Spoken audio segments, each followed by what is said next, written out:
తరబడి ఎన్ని మందులు వాడినా మీ మోకాల నొప్పులు తగ్గట్లేదా? ప్రాణ పెయిన్ క్లినిక్ లో అత్యాధునిక చికిత్స.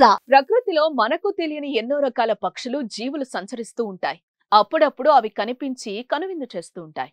తాజాగా సూర్యాపేట జిల్లాలో ఓ వింత పక్షి దర్శనమిచ్చింది. చింతలపాలెం మండలం గుడిమల్కాపురంలో ప్రజల కంటికి చిక్కింది. పెద్ద పెద్ద రెక్కలతో గరుడ పక్షి శరీరాన్ని పోలి ఉన్న ఈ పక్షి ముఖం మాత్రం గుడ్లగూబ మాదిరిగా ఉంది.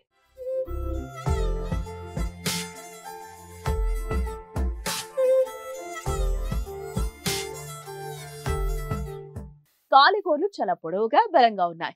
ఎన్నడూ చూడని పక్షి కనిపించడంతో స్థానికులు దాన్ని చూసేందుకు ఆసక్తి కనబరిచారు. పెద్ద ఎత్తున తరలివచ్చి వింతగా తిలకించారు. ప్రజల అలికిడితో అది తిరిగి వెళ్తుందని భావించారు. కానీ దాని రెక్కలు విరిగిపోవడంతో పూర్తిగా కదలలేని స్థితిలో ఉండిపోయింది. దీంతో గ్రామస్తులు వెటర్నరీ డాక్టర్ వద్దకు తీసుకెళ్లి ప్రాథమిక చికిత్స అందించారు.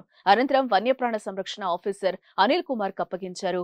ఈ పక్షికి సంబంధించిన వీడియోలు సోషల్ మీడియాలో వైరల్ అవుతున్నాయి. అచ్చం ఇలాంటి పక్షే తెలుగు రాష్ట్రాల్లోని పలు చోట్ల గతంలో దర్శనమిచ్చాయి. ఈ వింత పక్షి అటవీ ప్రాంతాల్లో ఉండే గుడ్లగూబ జాతికి చెందిన పక్షి అని జంతు శాస్త్ర నిపుణులు చెప్తున్నారు. ఇవి రాత్రి సమయంలో మాత్రమే సంచరిస్తూ చిన్న జాతి పక్షులు, పాములు వంటి వాటిని ఆహారంగా తీసుకుంటాయని చెప్తున్నారు.